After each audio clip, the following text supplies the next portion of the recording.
मावफुंनो थाखाय आं बिथां फैलाजे बरगयारिखौ जौस्रांसिम लिंहरनो आखायाव लादों। बिथाङा जौस्रांसिम फैनानै बे हाबाफारिखौ मावफुंफैनांगौ।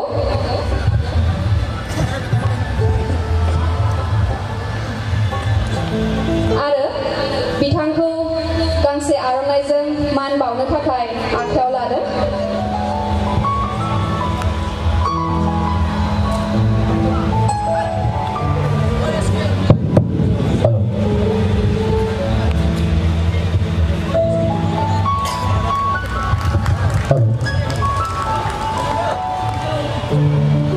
दिनैनि सावथुनखौ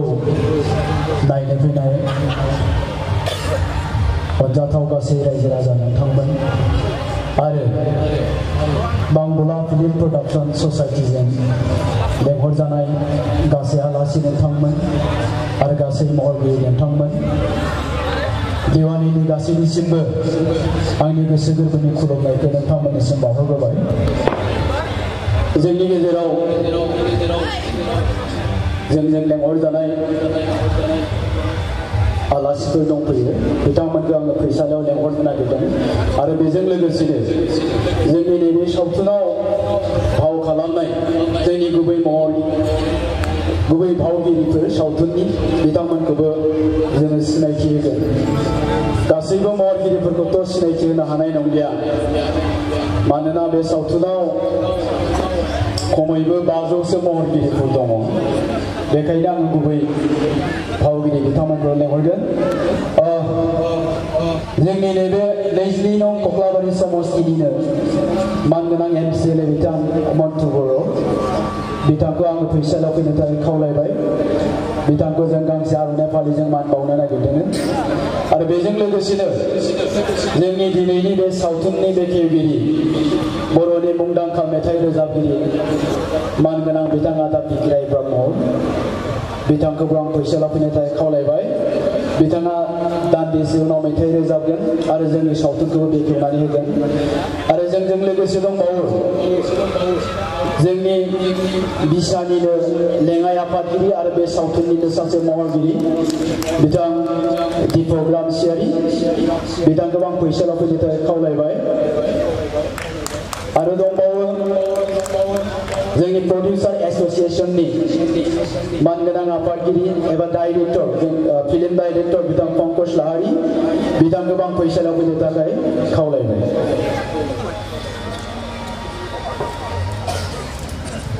खेबसे गोबायै आखाइ खबनानै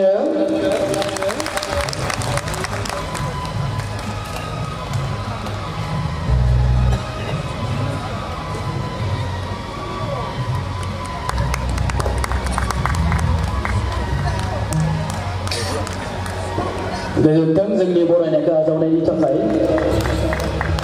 जिरायहैनो थाखाय खावलायबाय। दायो आङो लेंहरनो नागिरदों जोंनिनो गुबै महरगिरि बे सावथुननि बिथां मेन्डेला कामसाव फैला MCLA PA, फैसालियाव फैनो थाखाय खावलायबाय। आरो लोगोसे दङ जोंनि बर'निनो दिले कमायदि सासे नायल' जायल' NSDM बिथां जयन्त नार्जारि,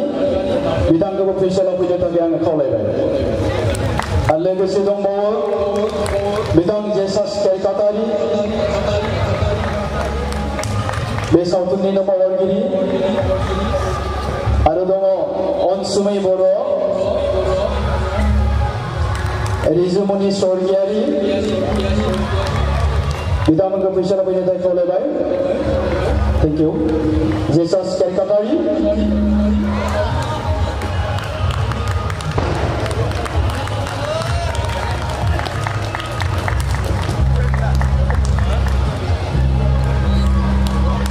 देंखोरानि ब्रह्म, जायखौ जोङो लावथि होननानै सिनायनो हायो। गोलाव समनि उनाव बिथाङा दिनै बे सावथुननि गेजेरजों ओंखारफिननो हादों। थेन्थामालि नार्जारि, बिथांखौ फैनो थाखाय खावलायबाय।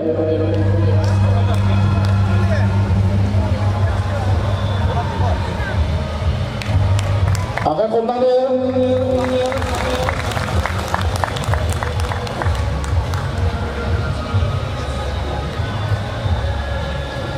आरो जोंजों लोगोसे दंबावो बिथां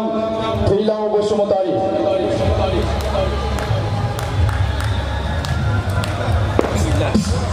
प्रवीण गयारी बिथांमोनखौ फैसालाव फैनो थाखाय खावलायबाय आरो जों दान्दिसे उनावहाय जोंनि आरो माखासे महरगिरिफोरखौ सिनायथि होबावगोन नैबे समाव आङो फैसालियाव लेंहरगोन जोंनि सिमला केसि मिउजिक स्कुलनि फरायसाफोरनि मोसानाय बिथांमोननि मोसानायखौ दिन्थिफुंफैनो थाखाय आङो खावलायहरनाय जाबाय बिथांमोना बे सावथुननि साफा महरगिरि गोबां खस्थ' खालामदों थेंक इउ आरो बे समाव आङो सासे मस्ट स्पेशल सुबुं बिथां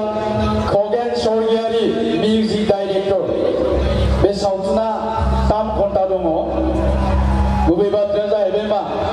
बे 3 घन्टानि सावथुननि मिउजिक नांगौब्ला जोंनो खमैबो मिनिमाम दानसे नांगौ नाथाय बिथाङा बेखौ 10 साननि गेजेरावनो दिहुनदों गोबां खस्थ' खालामनानै सानफ्रोमबो फुंनि 3टा 4टा बाजिसिम मिउजिक दामदों बिथाङा खगेन स्वर्गियारि बिथांखौ फैसालाव फैनो थाखाय आं खावलायबाय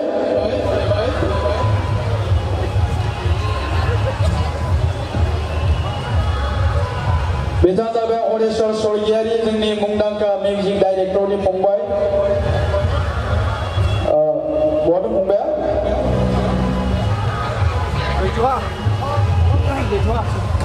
दा गैथ'वा बायजोआव थांदोंनो दायो आं मोसानो खावलायहरदों सिमला केसि मिउजिक स्कुलनि फरायसाफोरनि मोसानाय गोख्रै मोसाफैनो थाखाय खावलायबाय नांगौ बयबो रायजो राजा नोंथांमोनहा जोंहा दिनैनि बे सावथुन फैला एमसिएलएखौ जों बेखेवगासिनो आखाइ खबनानै होबावनांगौ रायजोफोर अननानै रोजा रोजा साबायखर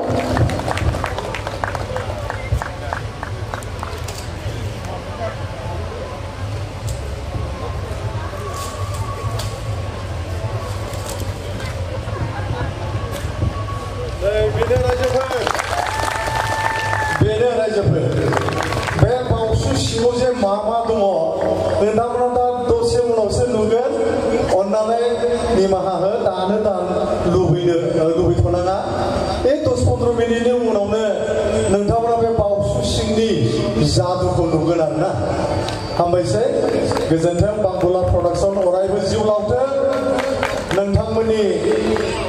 बे सिमला गासै ओनसोलनि रायजो राजाफ्राबो बिथांमोनखौ इनकारेज होबाय थाथों गासै बर' समाजानो इनकारेज होथों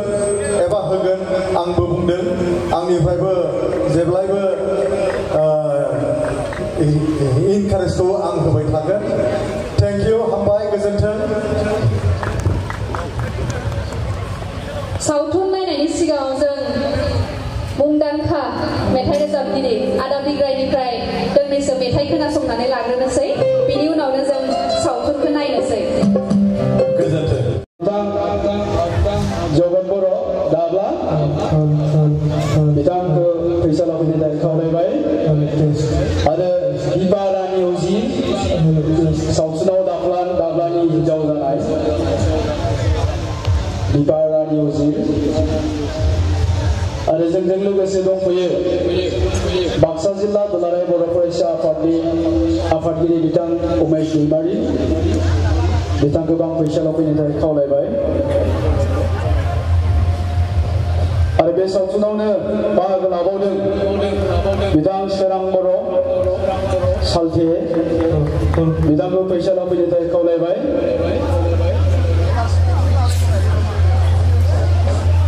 फंबाय उमेश दैमारि नोंथांखौ फैसालाव फैनो थाखाय खावलायबाय आरोबाव जोंनि गेजेराव दंबावो बे सावथुनावनो गुबैयै फाव खालामबावनाय बिथां चन्द्रकान्त बसुमतारी आदा जोंनि केसि गुदि बर' थुनलाइ आफादनि आफादगिरि बिथां चन्द्रकान्त बसुमतारी बिथां आदाखौ फैसालाव फैनो थाखाय खावलायबाय बिथां नारायण बसुमतारी आदा बिथांखौ फैसालाव फैनो थाखाय खावलायबाय आरो जोंजों लोगोसे दङ बिथां जोंनि बयनिबो मानिजाथाव गोविंद नार्जारी सार बिथांखौबो फैसालियाव फैनो थाखाय खावलायबाय आङो गुबैयै फाव खालामग्राफोरखौ लेंहरनोसै समनि आंखाल सौमित्र कुमार ब्रह्म आदा बिथांखौ फैसालियाव फैनो थाखाय खावलायबाय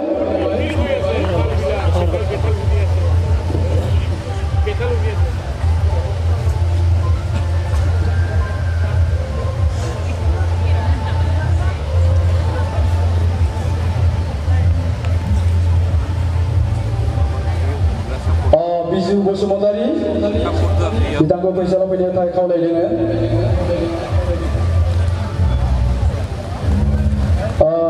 आरो जोंनि गेजेराव सासे महरगिरि दंफैयो बिथां पंकज लाहारिनिनो फंबाय अमित लाहारि बिथांखौ फैसालियाव फैनो थाखाय खावलायबाय आरो जोंनि तामुलपुर जिल्ला बिसानि नेहाथारि बिथां कृष्ण बर' बिथांखौ फैसालियाव फैनो थाखाय खावलायबाय आर'नाइया दंना गैला गैलाबा बे मेन्डेला मोननिखौ बिफिन थेंक इउ गोबां महरगिरिफ्रा थालांखासिगोन आं महरगिरि बिथांमोननिसिम निमाहा बिबाय बिराद बुरजा दंथारो 500सो दङ लिस्टबो खालामजायाखै मोगथां गयारि बिथाङा आबौखौबो फैनो थाखाय खावलायबाय मोगथां गयारि दङब्ला अननानै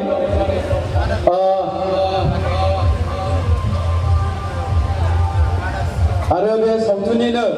मेकआप आर्टिस्ट हिमानि बसुमतारी बिथांजोखौबो फैनो थाखाय खावलायबाय आरो बिथां जोंनि केमेरामेन एडिटर नाइकसां गयारि गोबां खस्थ' खालामदों बिथाङाबो बिथांखौबो फैसालियाव फैनो थाखाय आं खावलायबाय नाइस्रां गयारि थालांथारबाय जों इसेबावबा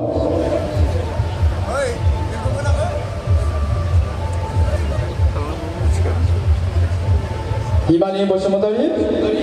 फैसालियाव फैनो थाखाय खावलायदों बिदा जाबाय नाइस्रां गयारि राङापारनि गामिनि बिजामादै गोबां खस्थ' खालामदों खिन्थु थाब थाब हमहरबाय थायो मोनायाव 3टा 4टासिम थायो नालाय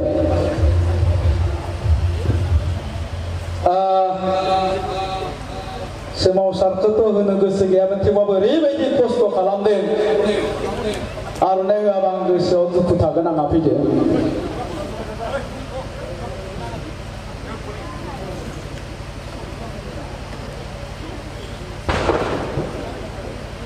हिमानिया गैया थांबाय औ गोजोनदों गोबां समनि आंखाल जाहैबाय दाब्लानि बाजै दाब्लेखौबो लेंहरदोंमोन मालाबा रोजाबैसिगोन आङो दायो बिथाङा दा बिग्राय ब्रह्मखौ फैसालियाव फैनो थाखाय आङो खावलायबाय